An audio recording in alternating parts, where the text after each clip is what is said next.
New Thought Media Network proudly presents Having Courageous Conversations, where real talk dives deep. Each week we go beyond surface talk. We open our hearts, speak our truths, and dive into the stories that shape us. No scripts, no filters, just powerful, unforgettable conversations about life, purpose, healing, and truth.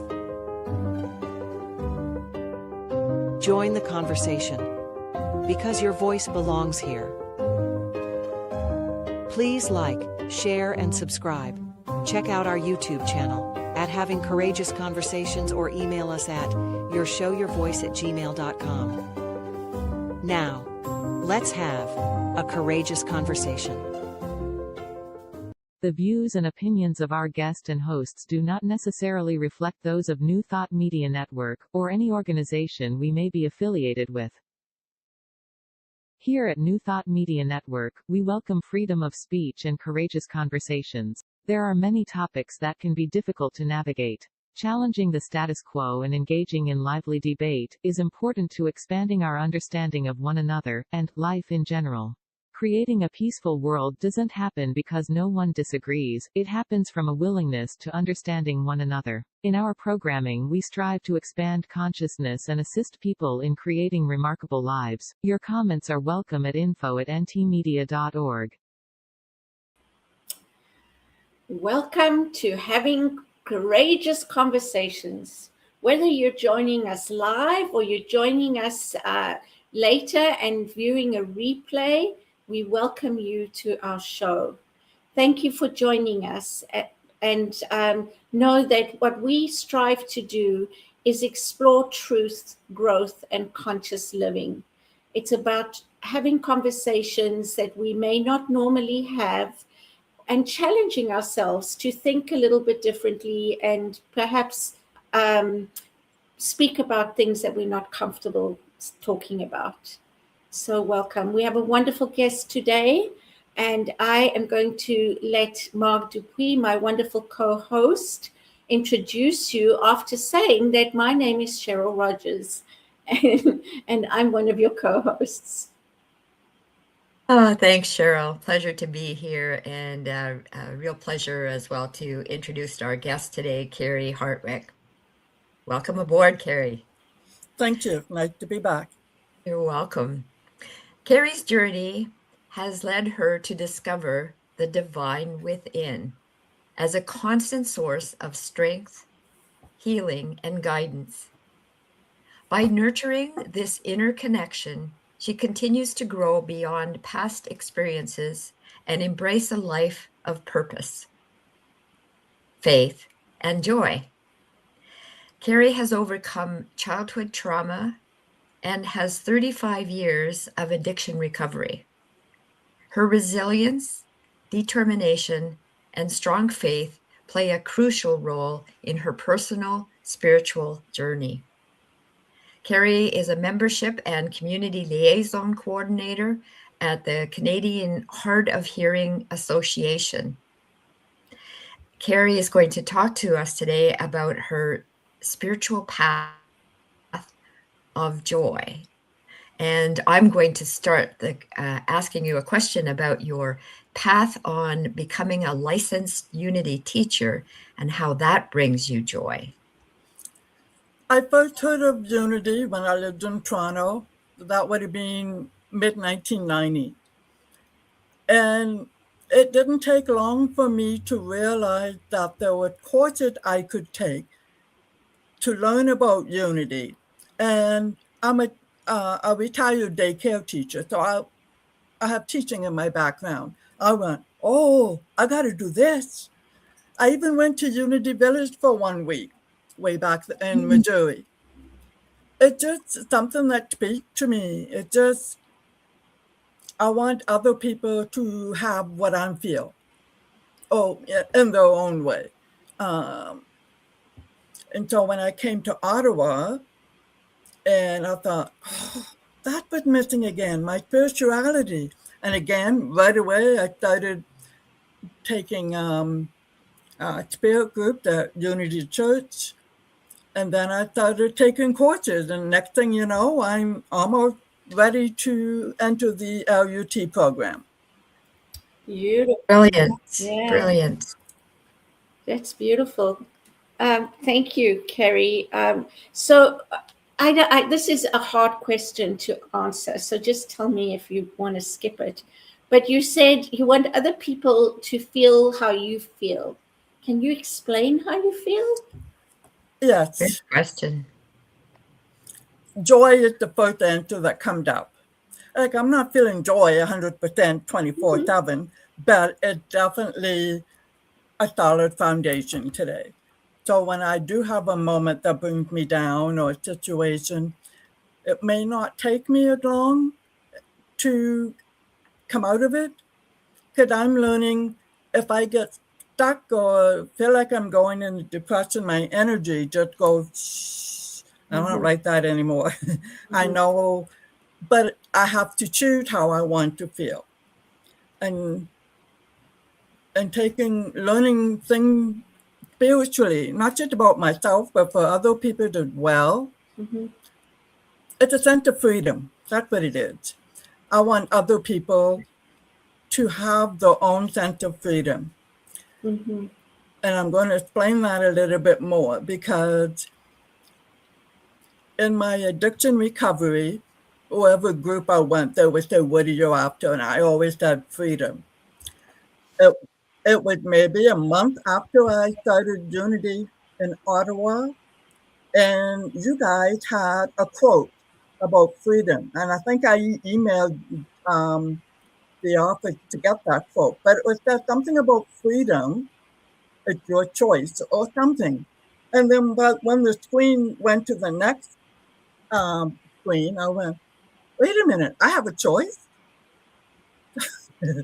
that threw me. I don't even remember what the rest of the service was, because I was like, oh my God, all these years, I'm the one that kept myself in prison. Nobody but me. Why didn't somebody tell me that before?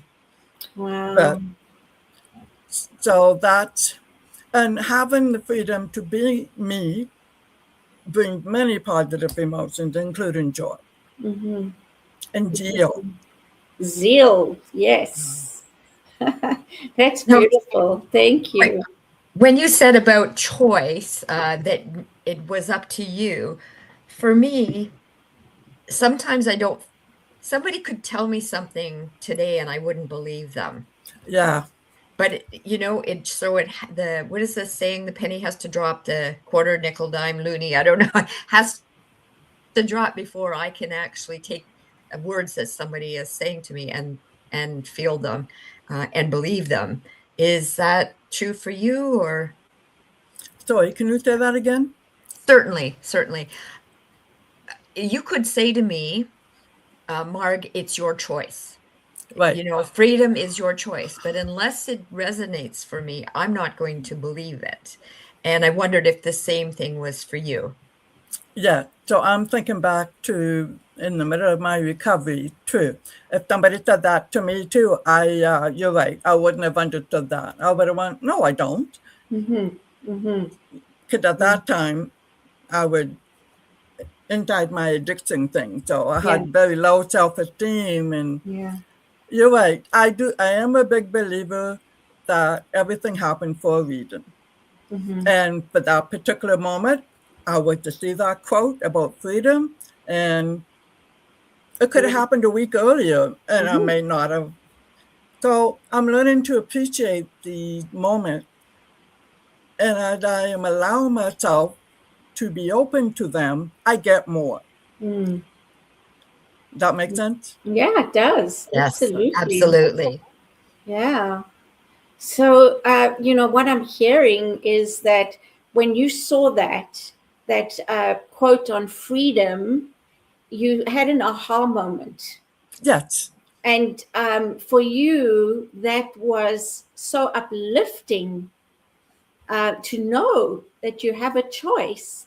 And isn't that interesting? Because not just for you, but for all of us. I read The Untethered Soul a little while ago. And, I think it starts with who's the thinker? Who's thinking all these thoughts? Right? And so it is us that is creating our reality with our thoughts and how we perceive things. So it's not like, oh, we create, well, for me anyway, it's not like I'm creating a reality because I'm thinking about a glass all the time and this glass is going to appear somewhere.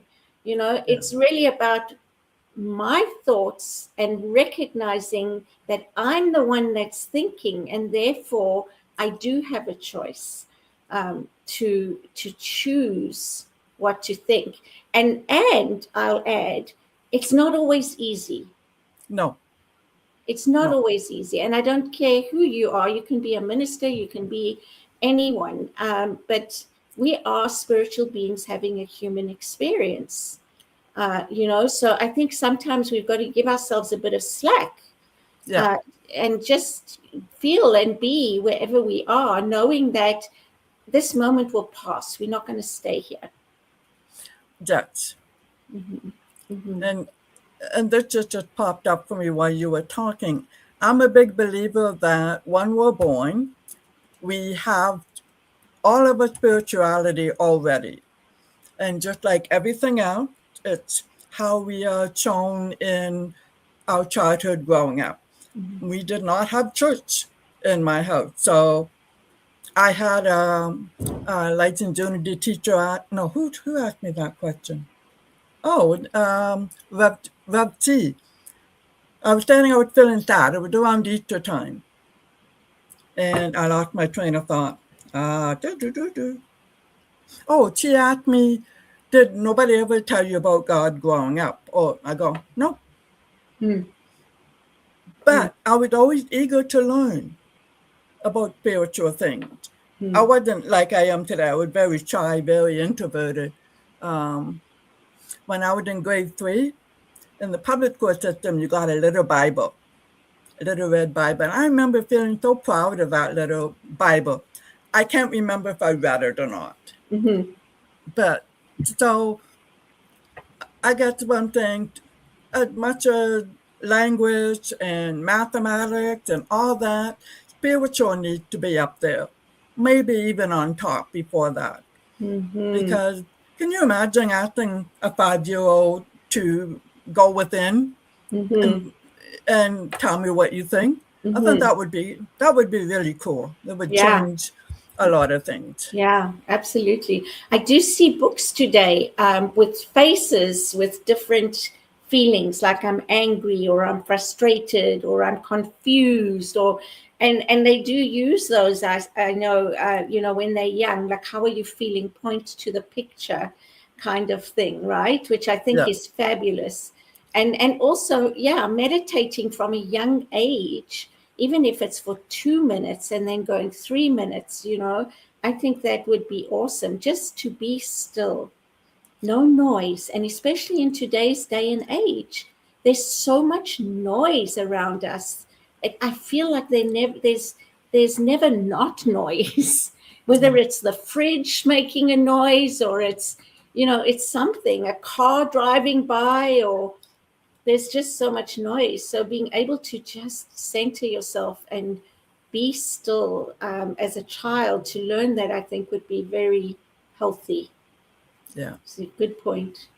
I agree. And I also think that I don't know that we need to label it if it's taught in school. Just going back to basic principles. I'm not talking about unity principles, just like to love thy neighbor. If more of that, if that was part of the curriculum of studying, being kind to each other, values. You don't need values, yes, and it doesn't have to. It's not my value versus your value. It's just basic human caring for each other. Mm-hmm. Even common if that was sense, I call it common love. Common love, but love, even right? common sense, because we can feel when somebody's being kind or they're not being kind, right? And so, these things, these values, I think are all important to us, because we don't want to be treated as not valued, as not by somebody who's not kind, by somebody who's angry, by somebody who is revengeful, all these kinds of things. When we think about ourselves and do to others as you would do to yourself, right? Yeah. I think that's key. That was one of the things that I had in my head for a long time, and I don't remember when. But yeah, would I want somebody to do that to me? Yeah. It brings up a question for me, Carrie, with your previous, your career as a childcare worker. You were a teacher? I was the daycare teacher. Daycare teacher. So given what we're talking about right now, did you see spirituality within children? Now, maybe at the time, or if you reflect back on it, can you see where spirituality came in? When I was in, I'm going to say, my second year of working after I graduated, I was still pretty shy, but I would, for some reason, I waited till I was the only teacher in the room. But I had a mission that each child would get a touch from me every day. And I realize now, because I wanted them to feel that I noticed them. I didn't understand it. So that was a little bit of spirituality there. They don't know what. But when I did take a class on, I don't think it was meditation, but something. But I was still pretty young. I didn't quite go for that. Now I would. And I think today's teachers are more aware of meditation and stuff than some 40 years ago. But today I would. And I'd invite you not to dismiss that touch that you did. To me, that's not a little bit of spirituality. That's what it's about. I think, like, I'm just getting teary because I can, if I were to be that child that received your loving touch like that, you can't get any better than that. Like, Yeah. Yeah, and that brings me to today's day and age, which makes me very sad, because I don't believe teachers are allowed to touch kids in any way anymore. Right. So, whether it's a hug, whether it's just, well done, buddy, which is just so sad. And I don't know, for me, that's... Yeah, I would think that would not be the case in a daycare. How can you not touch a child? Your diaper changing, you're helping them dress. True. Yeah, good point. But as they get older, when they go to, elementary school and things like that, you can't comfort a child. No, But that in would be daycare, difficult. I can see that that's still relevant and necessary. I'll just share with you, and I can't remember who told me this, but I didn't think about it. My grandchild, whoever picks him up from school, not always, but most often, when you're putting him in the car, first of all, he takes off his snow outfit. He can't stand it, hates wearing it. Okay. So the minute he gets in the car, he gets undressed. And then you put him in his seat and he just starts crying. And I heard somewhere the reason that a lot of kids may do that is because they are so frustrated by holding everything in during the day, that when they can be in that space that they feel safe, they just release it and let it out. Which made a lot of sense to me. And I thought, wow, that's also, if we understand these things more, we might do things a little differently. Yeah, for sure. So during your studies now, is there an area that you want to focus on? Like, we're talking about children right now. And so as an example, is there a licensed Unity teacher program that targets children? Target is kind of not the good word, but Yeah. Or Well, it's funny because yesterday we had the Cross Canada call, yes, and yes. they were asking what is our vision for Unity Canada down the road.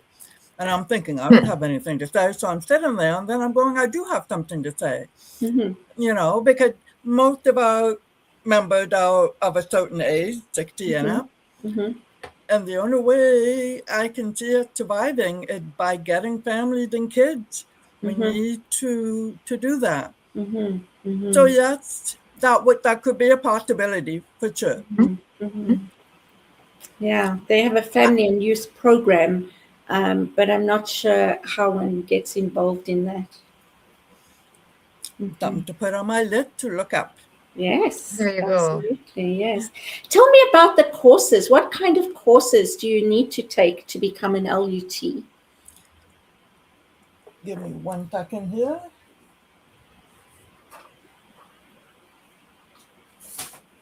I don't know them all off by heart. And I'll say licensed Unity teacher for those who may have come on late and don't know what LUT means.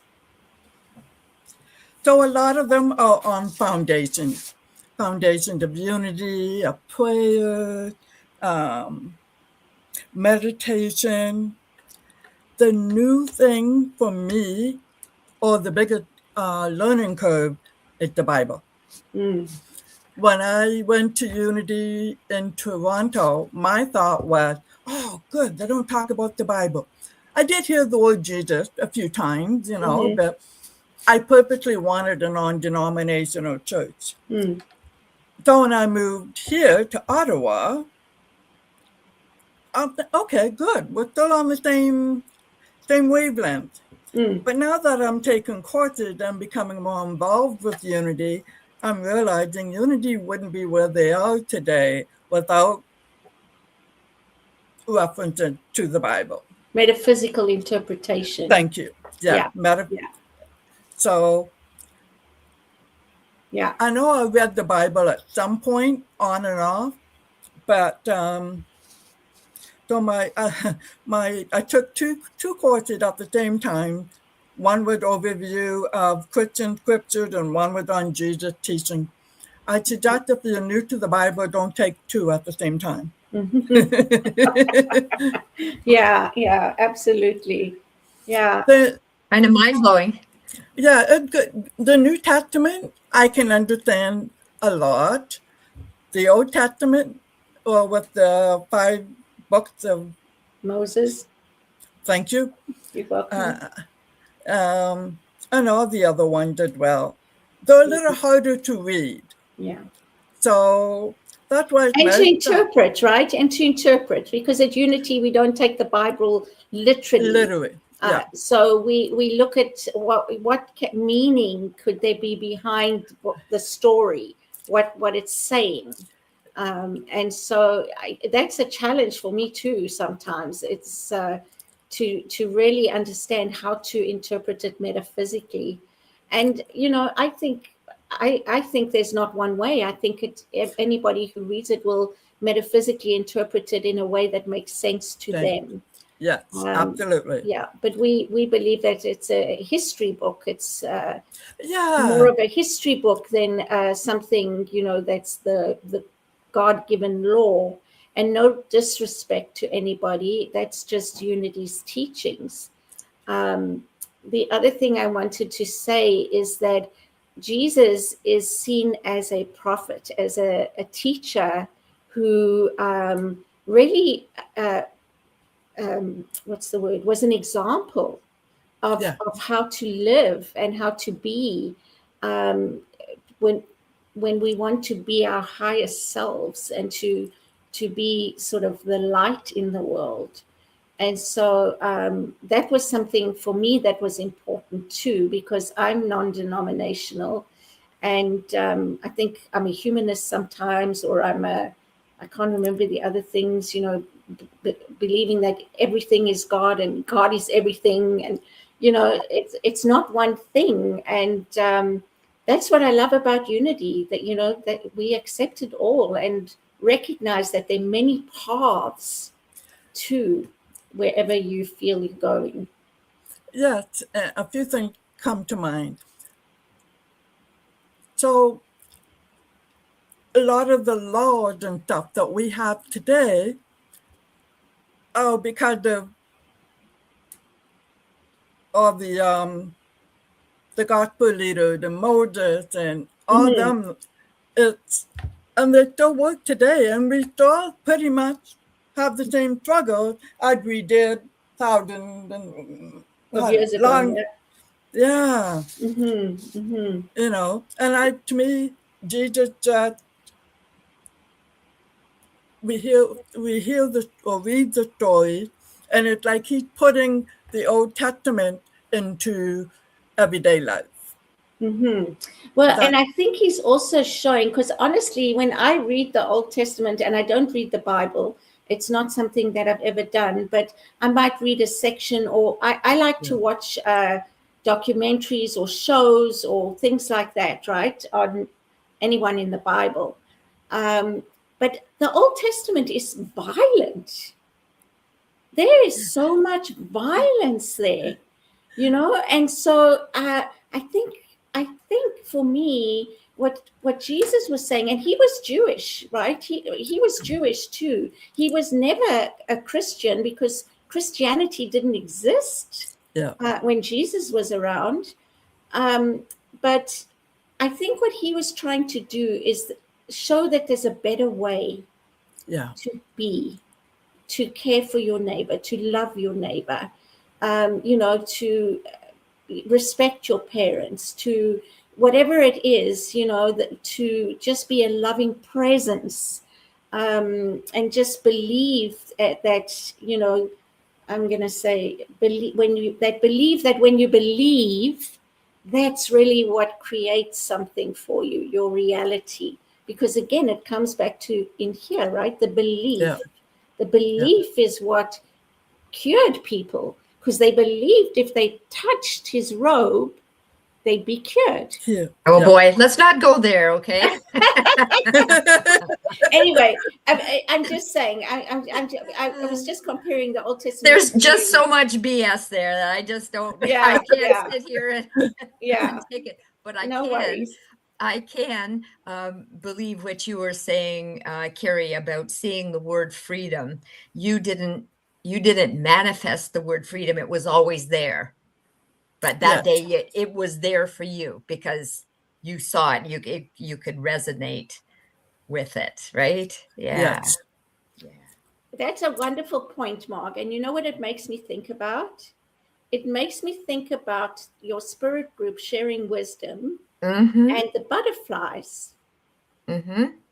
Yeah. Do you want to share that story?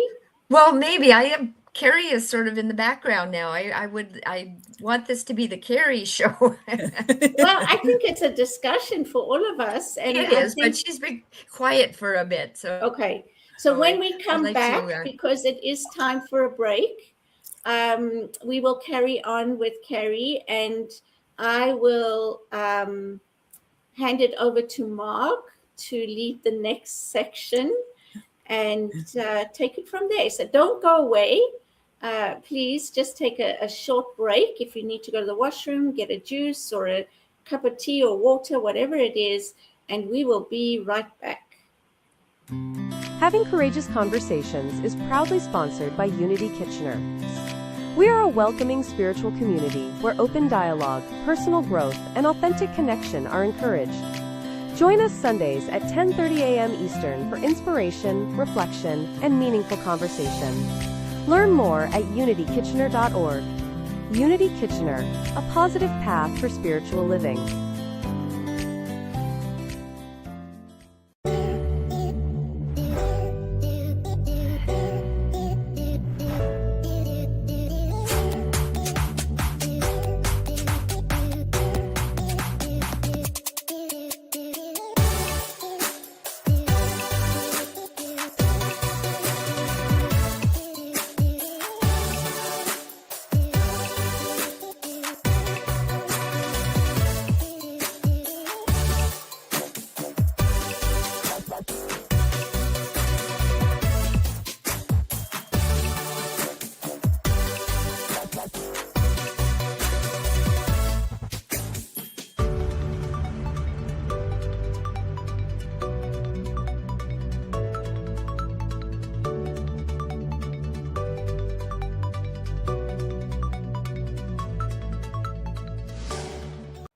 Come expand your spiritual journey. Join us for Just the Talk.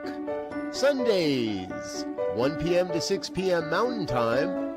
Experience Unity Kitchener and Ottawa. Center for Spiritual Living Midtown. Center for Spiritual Living Denver. Unity of Garden Park. New Thought Philadelphia. The Sunshine Cathedral. Unity of Savannah. And the Ohm Center for Spiritual Living. Come unleash your spiritual potential with New Thought Media Network. And we're back. So, Carrie, what would you like us to know about you? Do you want to speak more about your spiritual journey? I think that's a way of life for you, but I want to hear from you. What would you like us to know about you? Well, I was just thinking, it's only recently that I had I don't want to use the word crisis, but I realized one day at church, we had Anne doing a talk one day, and she was talking about the golden key, about the gifts that we have inside. And then I remember sharing in fellowship, and I said, okay, I'm not sure what I'm going to say, but here's what I was thinking. And it came out, another aha moment. And I said out loud that I didn't love myself. And so therefore, I was not deserving of all of God's gifts. So I had a few days after that, and I think I talked with Rev T and some other people. And then I went, wait a minute, I do love myself. Otherwise, I wouldn't be here at Unity. I wouldn't be pursuing to be a licensed Unity teacher, all kinds of things. So I started telling myself that I am amazing. And I'm not big on affirmations. I have been. When I was in recovery, there's no way. That was the one thing I would not do with affirmations. I could not. So I've been slow in the affirmation part. But I've been writing out positive affirmations, and I thought, okay, I am amazing. And I can say it out loud now. But before, I would only write it out. But so I'm opening up myself more to self-love. I know I'm loved by my family, my friends, people, but it doesn't mean anything if I don't love myself. So now that I'm working more on that, I'm feeling, I knew up here that people love me, but now I'm starting to feel it here too. Mm-hmm.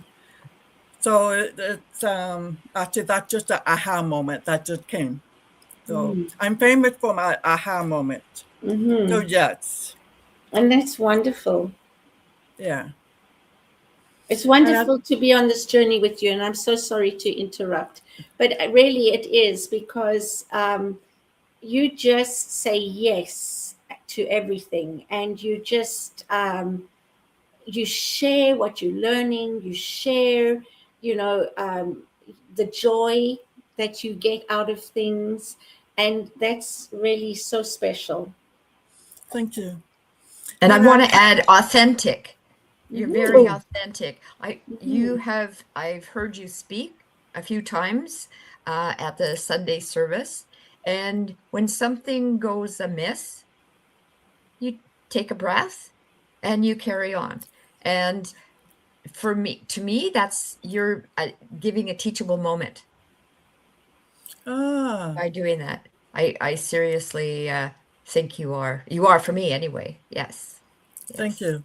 So I want to go back to loving yourself and saying I'm amazing, and writing, and because I think a lot of us have that challenge, right? For whatever reason, I think it's a human thing, because we're trying to remember who we are. We're trying to, I think that's what the path is. So do you look in the mirror and say, I love you? Not yet. Okay. Because I'm what that's not easy. I've been trying to do that and to look into my eyes, and then I'm like, okay, who are you? Who are you loving? This body, or who are you? I have to be in a real good mood, but I need to learn that I can still love myself even when I'm not in a good mood. Exactly. So, but I've had some people in the congregation come up to me or email me saying, I can relate to you and thank you for sharing. And I went, okay, that's what I want. That's, it's not just me that had all these feelings, that there are other people too. Mm-hmm. You Yeah. know, it doesn't matter what stage you are in your life, you still may have that dip or that roller coaster. But I'm happy to say that it's not such a roller coaster for me anymore. Mm-hmm. It's, just rolling hills, maybe. Well, I like that analogy, rolling hills. Yeah, beautiful. So you said when you were in recovery, you said that no, affirmations are not for me. And so what is it about affirmations that you're allergic to? Because they're positive. And I don't deserve positive affirmation. I don't deserve anything good in my life. You didn't. Okay. You Yeah. didn't. I didn't. Then. Right. Oh, yeah. I didn't deserve good things in my life. At Thank that you. time. At that time. I have my doubts some days, but that's very minor. Mm-hmm. Mm-hmm. Yeah. I think that's also for me as a, it's not skeptic that I am, but You're a questioner. yeah, and you're a this and a that, like you're saying this and that. So it's not that you have found the miracle cure for accepting positive affirmations. What I'm hearing you say is some days this and some days that. And Yeah. and I appreciate Thank you. those words. Thank you. Mm-hmm. And that's why I like going to classes, going to Sunday services, and because you see other people stay where they were and where they are now. Because I know of someone that said, no, I would not look in the mirror and say, I love you, whatever. Mm-hmm. Now she does. Mm-hmm. And I can see it. Like you can see the, I don't want to say believability, it just shows, she glows, or, she's confident. That's the word. Mm-hmm. Yeah. Well, I have affirmations like stuck in different places. Just to remind myself, I go there and I'm like, oh yeah, people want to hear what I have to say because whatever the reason, I can't remember, but I read it, and things like that. So every now and again, I'll pass a mirror and there's an affirmation and look at it and say, oh yeah, that. Yeah. And that's something I want to start. No, that is something I will start doing because I have friends that come over. So I don't want notes all over my apartment saying I am beautiful, I am amazing, I am whatever. Yeah.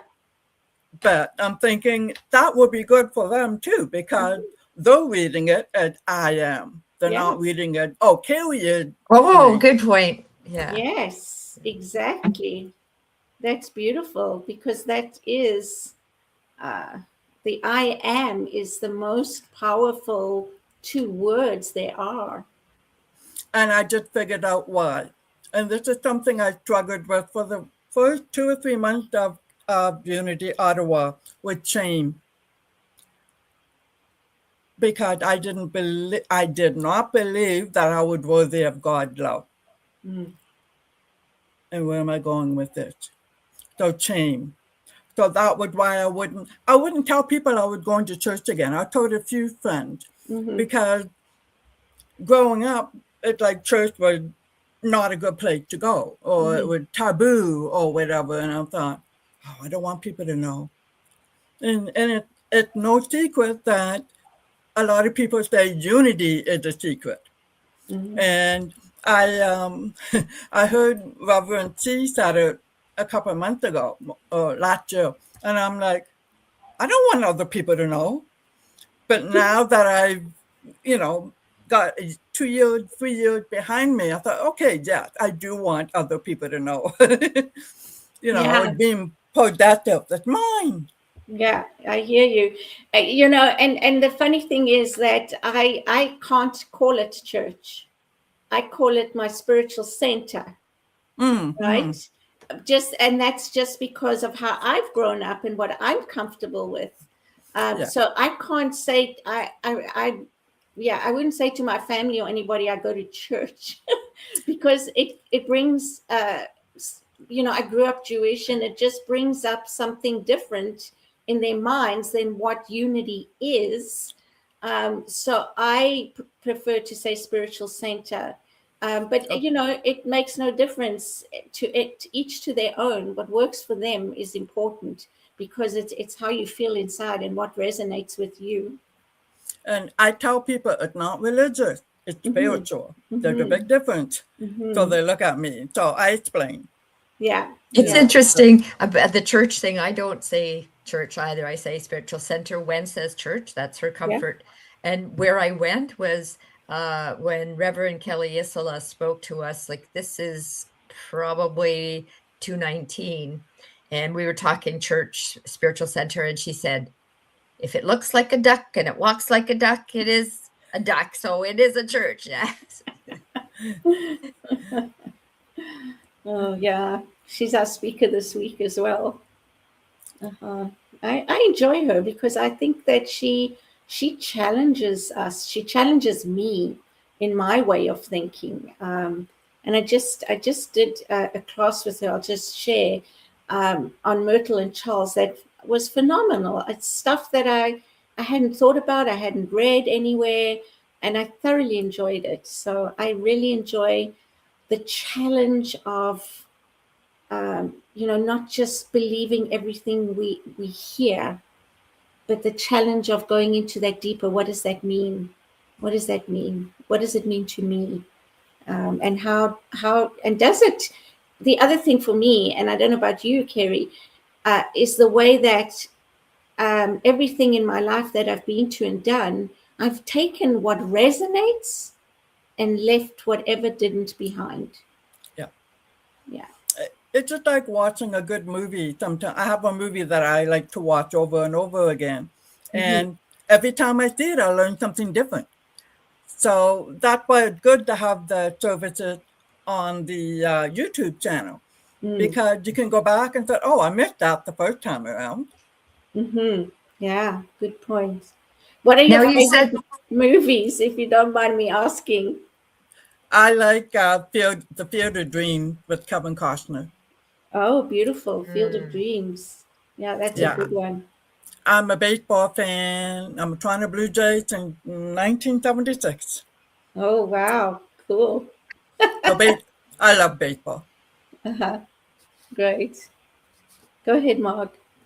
Carrie, you said earlier that you didn't believe that you were worthy of God's love. I think that was your words. What does that mean for you? You talk about the divine within. So being worthy of God's love, how does that translate for you?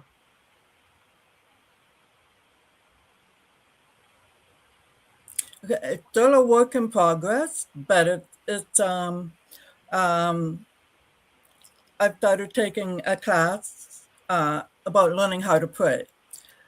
So I've been trying so hard to figure out how to pray that I got discouraged.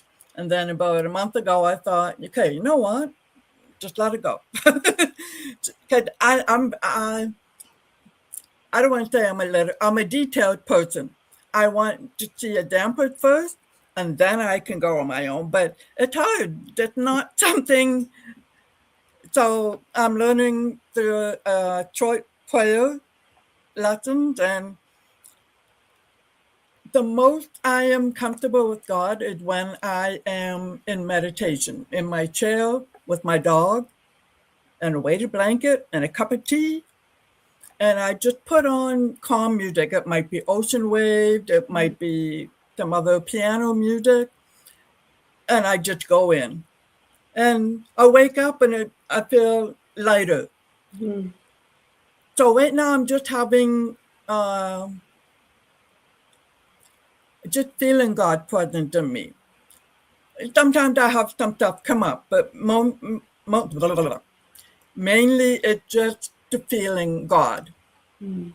I'm trying not to say him. I'm trying, but that's hard to do. But yeah, just to feel God present, it's comforting. And I feel safe. And that allows me to be safe in my world, human world, I guess. And I try not to be perfect. I try not to say things need to be done this way, because when I start doing that, everything goes wrong, right? So, so my goal is to actually go in with a question and see what happens. Yeah, beautiful. I bet your dog. What's your dog's name? I do know it, but I forgot it. It's Abby. Abby, right? I bet Abby feels that energy. Yeah, you know what? Good point.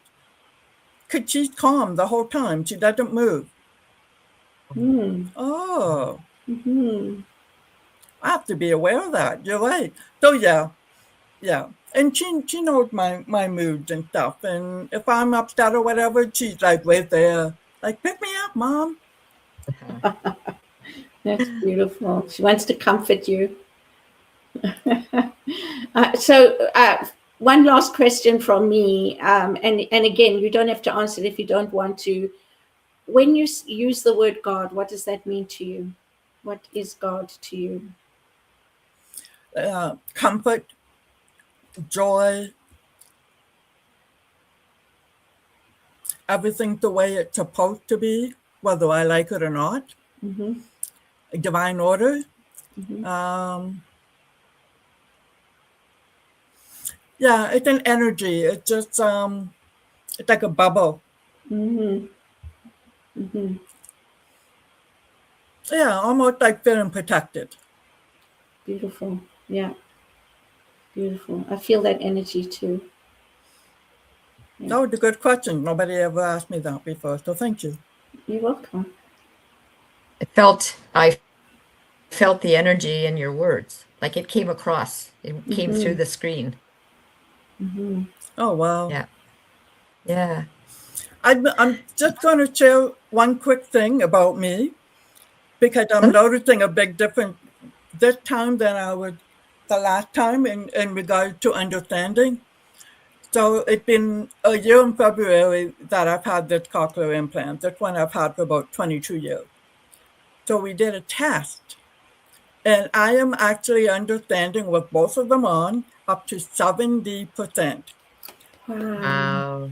Before that, probably under 30%. Wow. That's huge. That's God. Yes. That's fantastic. Yeah, thank you for sharing that. You know, I find you so inspirational. Oh, thank you. You were going to say? Gone. But that's one of my goals. So, I want other people to be inspired, not necessarily by me, but by unity, because you will be inspired and you will be inspiring to other. You two are inspire me. No, So, thank you. It goes full circle. Yeah. And my other passion is I have a group that I help run for people with hearing loss. So my other passion too. So I like to show them it's okay to have hearing loss, and that they're not alone. Yeah. Yeah, that's a very good point. It doesn't make you any different to anybody else. It's not a defect. It's not, it does, I think, yeah, it's just who you are and how you be. Yeah, and I didn't always believe that. It's only been the last 5 years that I've come to realize, okay, you know what? It's me. It's not going to change. Well, I did change a little bit, but I mean, it's not going to be perfect healing. And it doesn't make you any less of a person. I think that's Yeah. what a lot of people struggle with when they have ability challenges. Yeah, exactly. Mm-hmm. Do you face any type of discrimination? Okay, I just finished saying I don't have any trouble understanding, but pardon? Do you face any discrimination because of your hearing loss?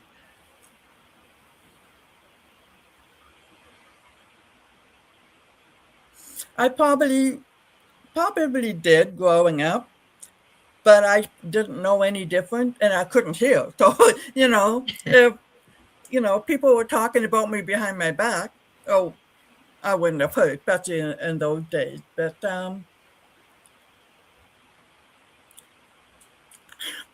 obviously not. Nothing is coming up. Good. So, That's awesome. Mm-hmm. and I think one thing is it's a hearing disability too. Yeah. Although you turn my head, you will be able to see, but Mm-hmm. if you have long hair, you don't see hearing aids. Then they make them so small now, which is, don't fall for those commercials that say they're almost invisible, because that's what people think. They think shame if they think they can see that. Like, anyway, my soapbox. I hate it when they say, "Oh, we sell invisible hearing aids." Mm-hmm. Mm-hmm. Yeah, good point. Good point. I do have another question, sorry. Time's up. Time's up. Well, so where are you on your path now? Because I know, what is required, and how far are you on your licensed Unity teacher path? Okay, so I am hoping by this time next year to apply for the course. And where I am on my journey, I think I can share this because it will happen on Sunday. We are Unity Ottawa having an AGM, and I am to be the next president. Wow. Wonderful. Good for Congratulations. you. So I got inspired by the what was the meeting called? Unity called? What was the meeting? Cross Canada called, yeah. And I'm thinking, oh, okay, I got some work to do. We got to get out in the community. So it's new. It'll be a new job. And I'm vice president of my Hard of Hearing Club. So I will be busy. You will be. Wow, that's amazing. Good for you. Mm-hmm. So I'm excited. I'm always going to be learning something new. I used to say I wanted to know everything yesterday. And I did that the first few months when I came back to Unity. I was like, okay, get this book, get this book, get this book. I probably haven't read 2 or 3 of them that I ordered already back then. But so, yes. Mm-hmm. Absolutely. Because you need to learn it. You have to know it all to be there, right? If you're like me, to be there, you have to know everything. Well, I'm not so much like that anymore, but I think I know where you're coming from. And part of that is because of my hearing. Because before a class, I would, especially if it's a subject that I'm not familiar with, I'd have to read up on the textbook and everything so that when I hear the lesson from the teacher, I know what she's talking about or what he's talking about. Because otherwise, I didn't do well on my test and my exams, but assignment and placement, I had no problem. Mm-hmm. Yeah, that's great. Yeah. It's certainly interesting. So Cheryl wanted me to mention about the butterflies that we did in our spirit group. So I'll put in, so a few years back, I had read a book, and in the book, the person said, okay, let's do an experiment. In the next week, so I'm challenging the watchers, in the next week, see how many butterflies you can see. So I did this in the spirit group, and the following week, it was winter, right? It was winter. It was in January. And I was getting emails from some people saying, like, Marg, Like, hello, it's January. Where the heck am I going to see a butterfly? Well, it is so interesting, the butterflies that surfaced. There were tattoos of butterflies. There were somebody that was really stomping their foot and saying, no, I'm not going to find a butterfly. Remembered that she had a petrified butterfly in her curio cabinet. There's a butterfly. Yes, they just surfaced all over the place. I even had somebody emailed me maybe 6 months later and said, Marg, there's butterflies all over my shower curtain. So back to what you said earlier about freedom was there. These butterflies were there, and it's just because of awareness, we could see the butterflies, and they have expanded into making butterflies. So that's another story. Yes, we did that as a project, a spirit group project last. I think that's beautiful. Yes, Mhm. thank you. So these are examples of butterflies that our group made and gave out as their outreach project, as wow. thank yous. And yeah, I think Jean said that she's made almost 80 of them now. I know. Wow. I know. Yeah. That's amazing. It really is about our awareness. Everything that we need or want or, is around us. For me, it's about, what's the word? Raising my vibration to tap into it. It's about tapping into it. But yeah, we're coming to the end of the show. And so, Carrie, I wonder if there's something that you would like to leave our listeners with about your spiritual path of joy. Allow yourself to be free. Mm-hmm. Allow yourself to be free. And to be open to what the good that you will receive. Okay, beautiful. Mm-hmm. How about you, Mark? Nothing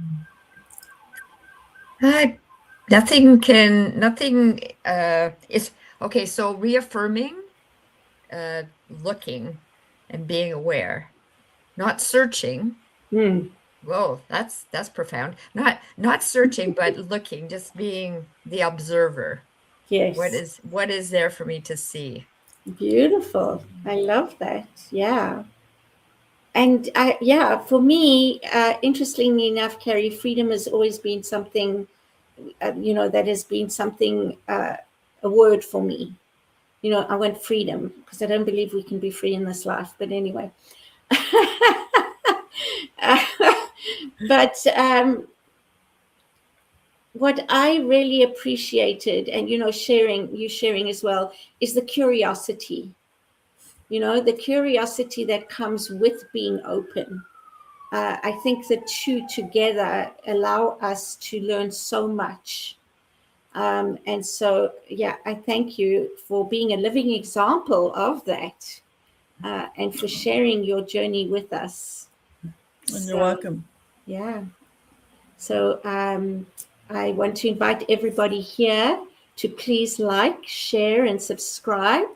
And know that helps us reach more people. And if this is something you want to share, go ahead and send it everywhere. And thank you for joining us, and we'll see you next week. Yeah. Bye for now. Bye. Stay behind the scenes, Carrie. Oh. On behalf of everyone at New Thought Media Network, thank you for being a member of our virtual family. Your financial contributions help share the New Thought message with people from around the world. Please visit and contribute at www.ntmedia.org/donate. New Thought Media Network, come be you. And please like, share, and subscribe. Until next time, peace and blessings.